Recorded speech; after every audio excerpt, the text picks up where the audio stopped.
Hello everyone, welcome to my channel. Today our topic is nucleophilic substitution reaction. In this reaction again it is of two types, that is SN1 and SN2 reaction. Before entering into the topic, first we need to know some basic terminology regarding this topic. Okay, first coming to intermediate. What is intermediate? Intermediate is a reactive species or charged species or odd electron species. These are formed during the reaction. Okay, during the reaction they will produce it. After that only the reaction can takes place and it will give the product. The intermediates are again are of four types, that is carbocation, that may be carbene ion, or free radical, or transition state. Carbocation is represented as C plus, carbene ion is represented as C minus, and free radical is single electron species, and transition state is TS. Okay, now coming to what is the difference between these three and here?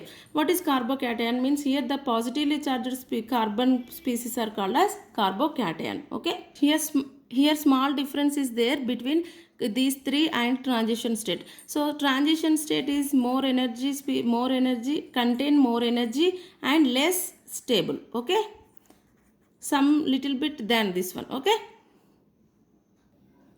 coming to second one, reagent. First, so the reagent are of three types here: nucleophiles, that may be electrophiles, or free radical. What is nucleophile? Nucleophiles are negatively charged species. Okay, the negatively charged species are called as nucleophile, and the positively charged species are called as electrophiles, and odd electron, that is single electron species. Okay, odd electron or single electron species are called as free radicals. So the nucleophiles are maybe negatively charged. Sometimes they may be neutral molecule also. So negative charged molecule or neutral molecule. Coming to example here, the nucleophiles example is like OH minus, see, okay, OH minus, Cn minus, like that. Or neutral species H2O, here H2O contains 2 lone pair of electron.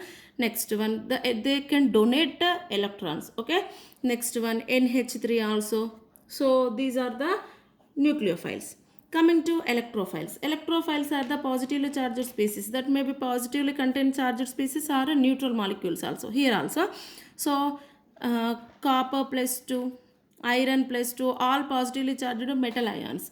Then coming to neutral one, so BF3, it contains vacant p orbital, boron. Next AlCl3, aluminum also contain vacant p orbital. Okay, so this is about the electrophiles. Next coming to free radicals. So free radicals also odd electron species. So that is H radical or R radical, alkyl radical. So these are the free radicals. Okay, what is reagent actually? The reagent is the species, chemical species. So the reagent is a chemical species that can be, so that can attack substrate. Okay, that can attack the substrate to produce the product. Okay, so substrate attack with reagent, then only the product will be produced. Okay, so then what is substrate? Here one more terminology is come, that is what is substrate. Substrate is nothing but it is being attacked by reagent. Okay, substrate is being attacked by reagent. Okay, see, now substrate combines with reagent and will produce the product. S refers to substrate, R refers to reagent, and P is the product. So this reagent will go and bind with the substrate or attack the substrate and produces the product with the help of intermediate. The intermediate may be carbocation, carbene ion, free radical. Carbocation, carbene ion, and free radical transition state. Okay, and the reagent is maybe nucleophile, electrophile, or free radical. So some reactions are initiated by some types of reagent, that is some reactions are initiated by nucleophiles, some reactions are initiated by the electrophiles, or some are initiated by free radical. If the reaction is initiated by nucleophile, so if the reaction is initiated by the nucleophile, then that reactions are called as nucleophilic substitution reaction. Okay, nucleophilic reaction. If the electrophile is initiated the reaction, then it is called as electrophilic reactions. If free radical initiate the reaction, then it is called as free radical reaction.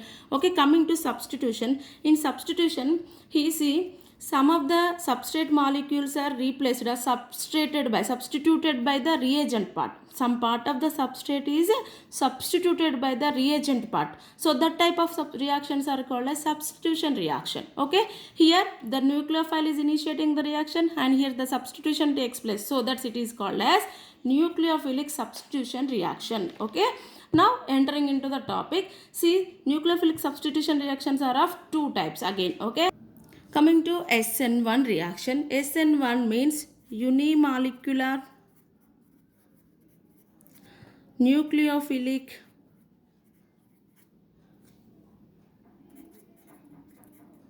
substitution reaction. Okay, SN1 means unimolecular nucleophilic substitution reaction. Here the nucleophile initiates the reaction. That's why it is called as nucleophilic. Here the substitution takes place. Some part of the reagent is attacked by, some part of the substrate is attacked by some of the reagent part. So it is called as substitution. Okay. Here combined it is called as nucleophilic substitution reaction. Later on we will discuss about the unimolecular. Why it is called as unimolecular. Okay, after seeing the mechanism you only tell the why it is called as unimolecular. Okay, see SN1 mechanism takes place in two-step mechanism. It is the two-step mechanism. So it can be takes place by two steps. So how means see, so here the reagent is here alkyl halide. Okay, Rx is the reagent. So in Rx, see alkyl group is attached to electronegative halogen. So halogen is more electronegative. So the bonded electrons, so this that's why the R carries a partial positive charge and halogen carries partial negative charge due to electronegativity difference. So some here the X can withdraws the electrons from R alkyl group and leaving as X minus and leaving R plus remaining. Okay, here the form it follows, so that's why it is called as nucleophilic substitution reaction. See the reaction here, I am taking the alkyl halide carbon. So we need to write in a tetrahedral manner. Okay, carbon valency is 4. Here the our X group. Then here in place of this one I am keeping hydrogen. Here CH3. Here also I am writing H. Okay, or whatever may be the group. Okay, so this is the alkyl halide. What is the hybridization in this one? 4 single bonds are there. So sp3 hybridization. The structure is tetrahedral. Now here the step 1. First step is the production of formation of carbocation. What is the first step? Formation of carbocation. Okay, C plus is referred as carbocation. Here the electronegative element halogen can withdraw the electrons from the carbon halogen bond and leaving as X minus. Okay, now the remaining part is CH3 and here H is there containing positive charge. How many are like sigma bonds are there? 3. 3 means sp2 hybridization. The structure is trigonal planar structure. Okay, now in second step what will happen is, see step 2, attack of nucleophile.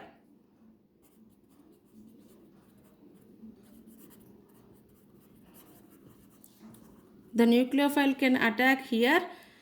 In this, if we are using the weak nucleophile, it cannot go and bind with the given alkyl halide because it is a very weak nucleophile. So it wait till the ion carbocation is formed. Okay, if carbocation is formed as early as possible, then the nucleophile will go and bind with the carbocation. Nucleophile carries which charge? Negative charge. So here the positive charge is there. So immediately the negative charge will go and bind with the positively charged carbocation. Okay, see here HCH3 I'm writing the carbocation structure here.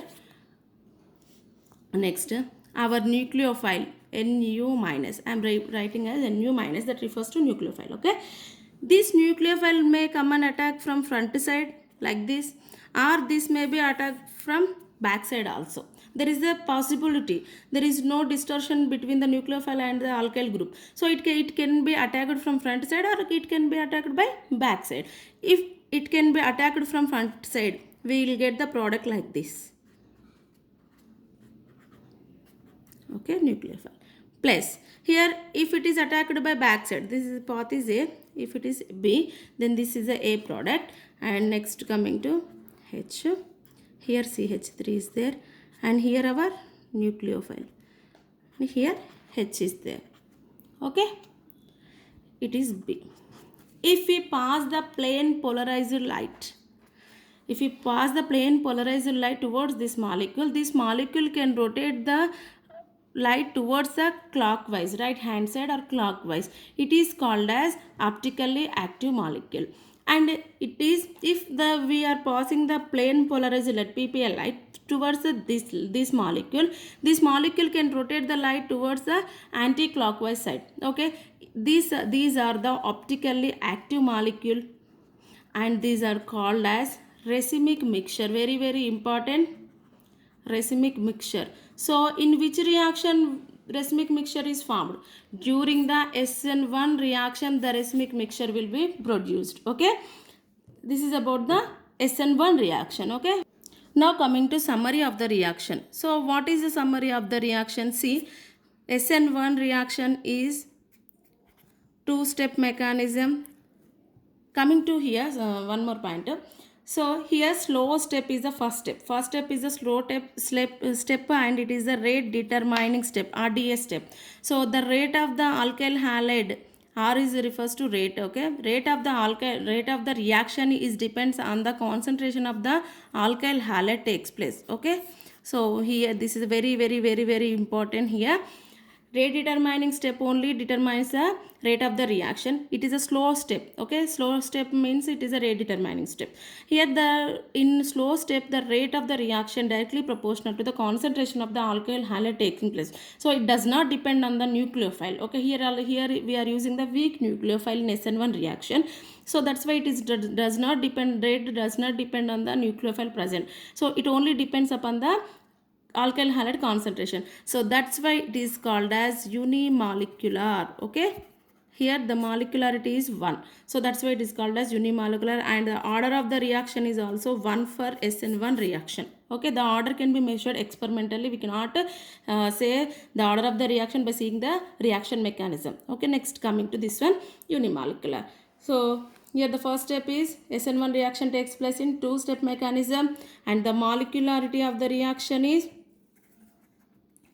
1. So that's why it is called as unimolecular reaction. And here we are taking the weak nucleophile, and weak nucleophile also can carry out the reaction. It is possible in presence of weak nucleophile also the reaction can proceed. Okay, next. Fourth one, the order of the carbocation. First step is the formation of carbocation. The carbocation order is tertiary, secondary and primary.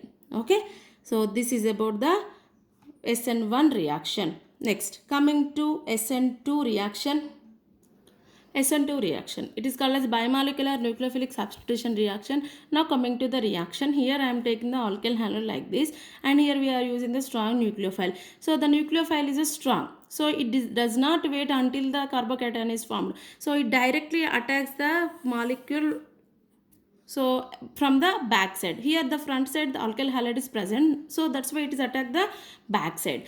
And here the bond between the carbon and nucleophile is formed, and here also one more thing is happens in the reaction. So the bond between the carbon and halogen is also going to break down simultaneously. Here the two reactions, two steps are taken simultaneously, that is the bond between the nucleophile and the carbon is being started, and the bond between the carbon and halogen is being broken, so in simultaneously. Next, remaining as it is, so H is present, D also present.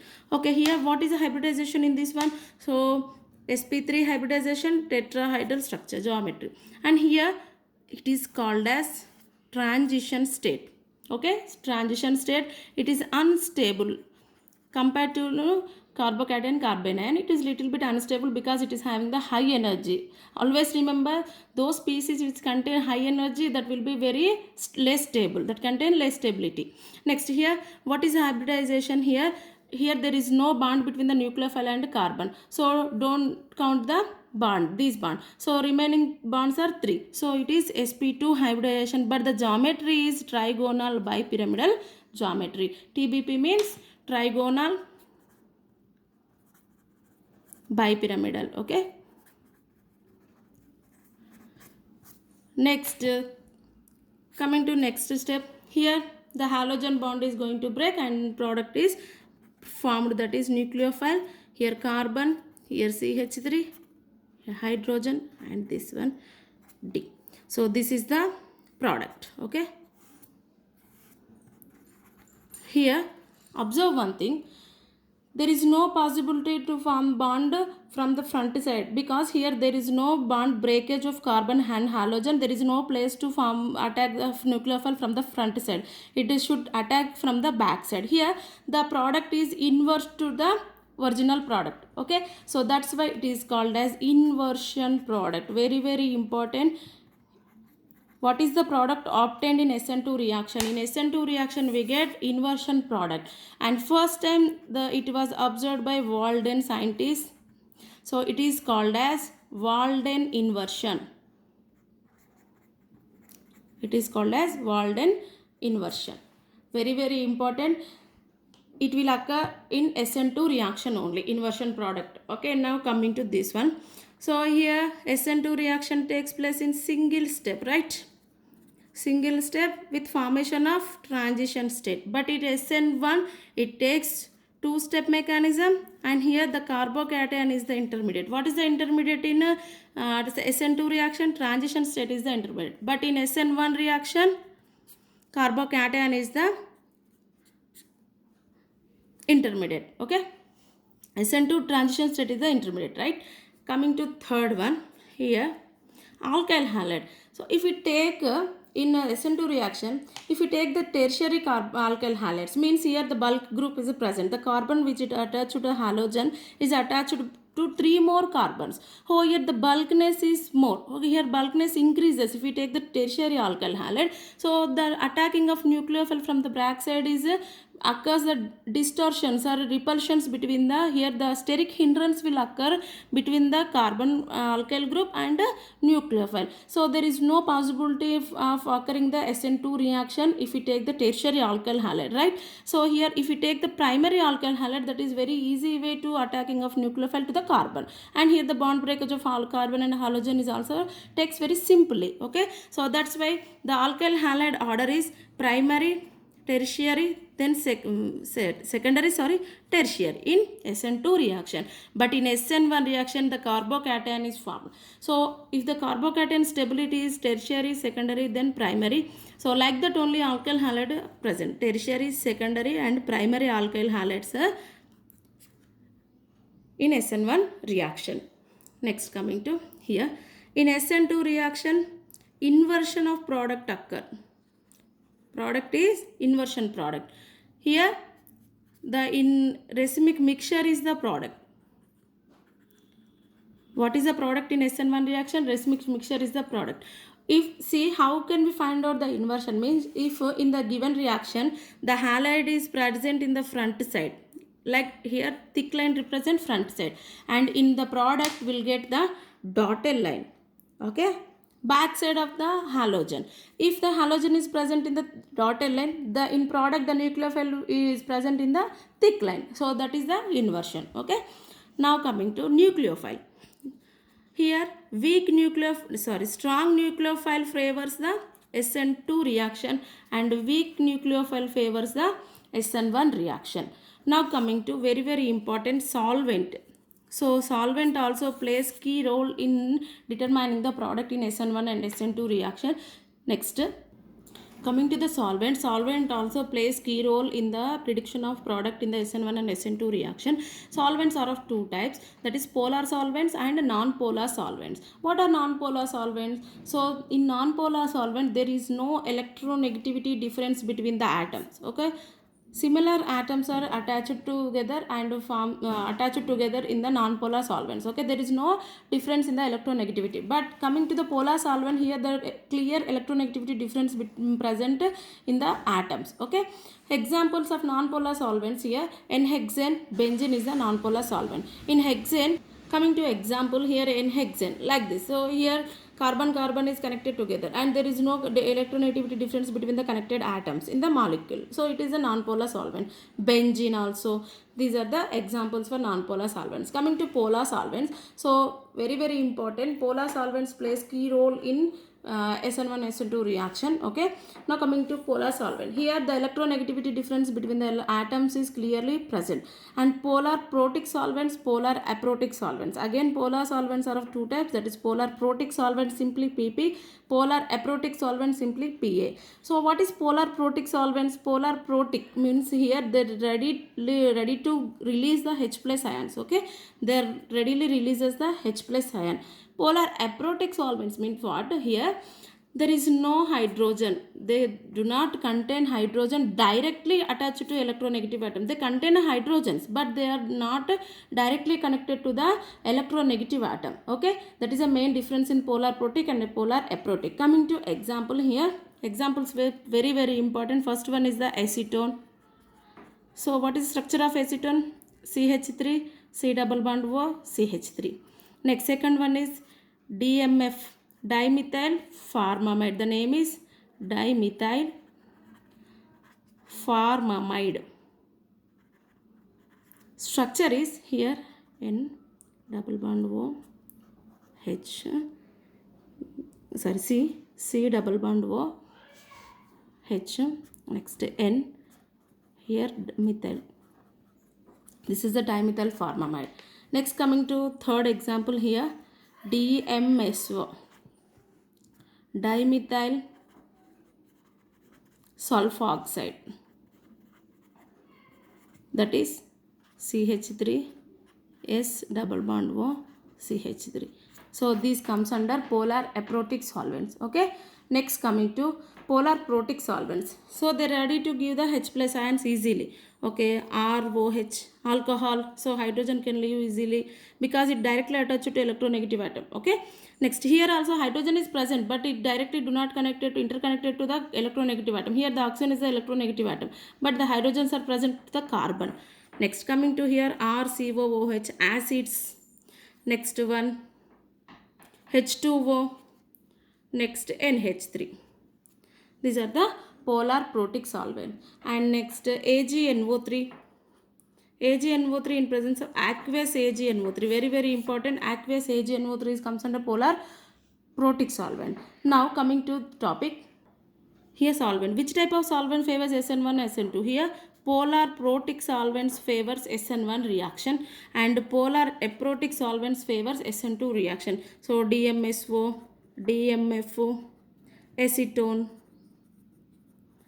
So in presence of these three, the reaction takes SN2 mechanism will follows. Okay, coming to PP, polar protic solvents ROH, RCOOH, H2O. In place of these three one, so SN1 reaction takes place. One more important point is acetone comes under SN2 reaction, right? So acetone comes under polar aprotic solvent and the mechanism is SN2 mechanism, it follows. But if the reaction is given like this, acetone in presence of water, okay, here which reaction is takes place? Here always SN1 mechanism takes place. Very important because here polar protic solvent is there. Polar protic means the reaction is should be SN1 mechanism follows. Okay, coming to next one, here one more thing is there, silver nitrate. Aqueous silver nitrate is also favors SN1 mechanism. Very important. These two are asked so many times in the competitive exams. Okay, this is about the SN1 SN2 mechanism in detailed manner I explained, I think. So If you like my video, please do like, share and subscribe my channel. Drop your valuable comment in the comment section. Okay, thank you.